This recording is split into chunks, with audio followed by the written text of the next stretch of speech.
itu. Apa rahasianya kenapa zaman Pak SBY bisa turun? Karena pada waktu itu yang mendrive pertumbuhan utamanya adalah private sector, sedangkan diminta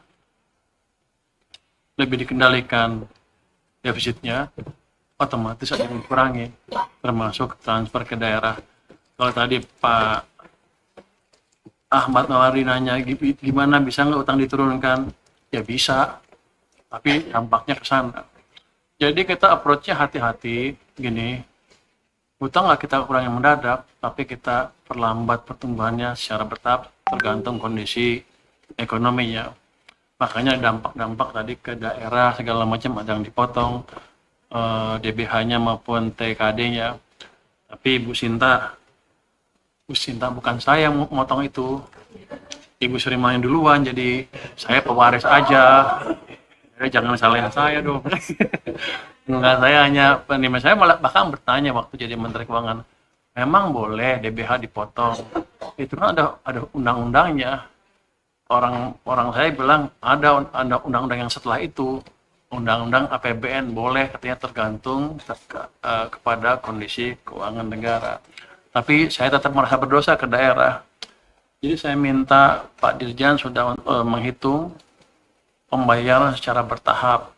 Jadi kalau nanti misalnya kan nih APB-nya agak terselamatkan kan dengan harga minyak yang agak turun, kan ada sisa, karena saya hitung kan harga minyak dunia rata-rata $100 per barrel. Kalau turun let's say 75 per 80 sampai akhir tahun, berarti kan ada sisa uang tuh.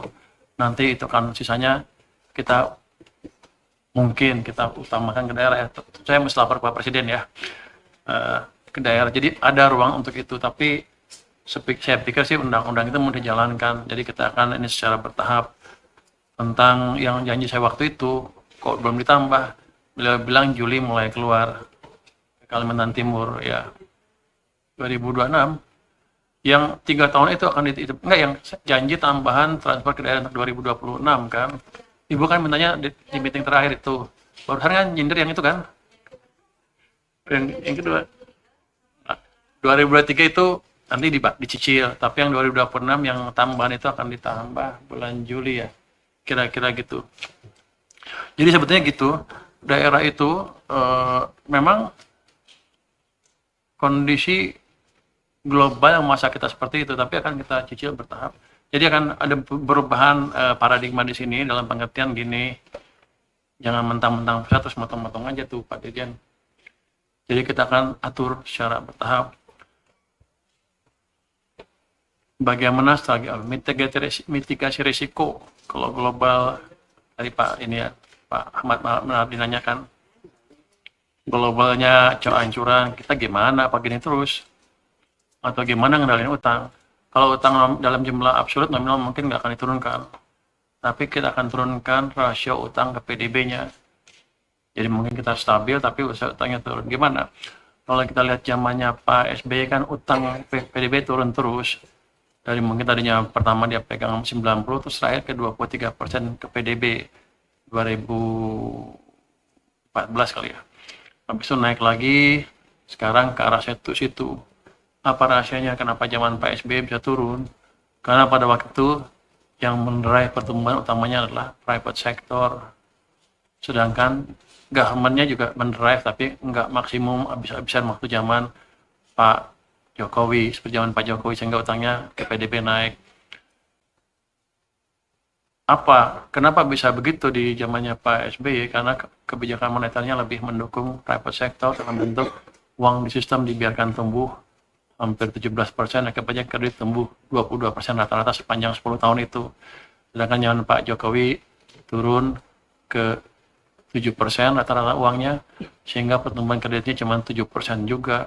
Jadi walaupun government-nya ngegas habis, karena private sektornya nggak bisa tumbuh kencang, jadi tumbuhnya cuma 5 tapi utangnya naik terus. Jadi itu yang sedang kita perbaiki sekarang. Kita pastikan rasio likuiditas di sistem bertambah kan sejak September ke sini udah double digit terus rata-rata baseline atau M0, sehingga kredit bisa tumbuh. Bahkan di bulan Mei kemarin tuh kreditnya udah tumbuh hampir 12%. Jadi itu yang kita harapkan nanti mesin pertumbuhan hidup semuanya, private, government, apalagi udah private, government, supaya ekonominya tumbuh lebih cepat. Itu nanti kita bisa tumbuh cepat, tapi rasio utangnya akan cenderung turun karena kita harapkan private sector mendorong pertumbuhan lebih cepat. Rasio utang ke PDR, rasio private sector kontribusinya ke ekonomi kira-kira 90% lebih, pemerintah cuma 7% ke PDB. Jadi kalau yang private sector yang 90% lebih itu kerja, pasti dampaknya ke ekonomi akan lebih bagus dalam sisi PDB maupun itu. Tapi pemerintah juga akan berdampak signifikan juga, karena kalau pemerintah diam, private-nya juga pasti nggak jalan, itu yang 90 sektor. Jadi kita akan aktifkan semua itu. Kan 2 triwulan terakhir udah kelihatan tuh kan, kita bisa tumbuh 5,39% di triwulan keempat, sekarang bisa 5,6 di triwulan pertama, 5,61 di triwulan pertama, harusnya bisa lebih cepat lagi. Mungkin triwulan kedua agak melambat sedikit, tapi triwulan ke depan akan lebih cepat lagi, kita dorong ke arah 6%. Dari situ kita harapkan apa? Pendapatan pajak meningkat, termasuk pajak pemerintah di daerah. Jadi strategi globalnya seperti itu. Kalau yang langsung di daerah ada banyak sekali tuh untuk jadi satu lagi untuk Bapak kan juga bertanya cara nggak langsung, gimana membantu rupiah kita. Jadi saya kemarin ke Cina, bukan untuk jalan-jalan, lihat Great Wall, bukan. Cuman untuk melihat, mungkin nggak kita diversifikasi sumber pendanaan, jangan dollar base aja, tapi ke yuan base. Kan sama besarnya tuh negara terbesar kedua di dunia. Dan kita punya bilateral swap agreement dengan Cina. Jadi ke depan kalau kita local currency transaction katanya BI sama bank sentral sana, di mana mereka bisa kalau kita beli barang bayar rupiah, ada bilateral agreement BI sama sana, nanti mereka terimanya yuan di sana. Jadi dengan cara itu tekanan ke rupiah akan melemah secara signifikan. Saya lagi pikir juga nanti yang dengan Pandabon kan, mungkin kita pakai LTC aja, local currency transaction tadi, di mana mereka cuma beli bayarnya pakai yuan, nanti bank sentral sana masih ngatur, pokoknya saya terima rupiah udah. Jadi saya nggak terpengaruh ke fluktuasi atau tekanan dari dolar. Mungkin ada yang nggak suka itu, tapi biar aja. Sebelah sana pasti nggak suka, biar aja supaya seimbang ya Pak.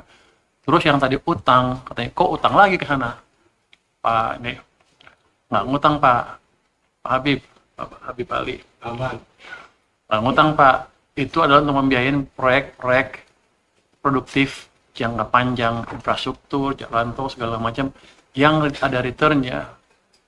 Daripada saya ngundang investor asing, ngasih uang yang sama, barangnya punya dia, returnnya ke sana. Ini kan barang agak murah, kalau di Cina mungkin 3%, EIB berapa? Bunganya? Yang kita tekan ke bawah lah. Tapi yang jelas, barangnya punya kita, returnnya punya kita balikin duitnya ke sana. Tapi yang penting itu, diversifikasi sumber pendanaan.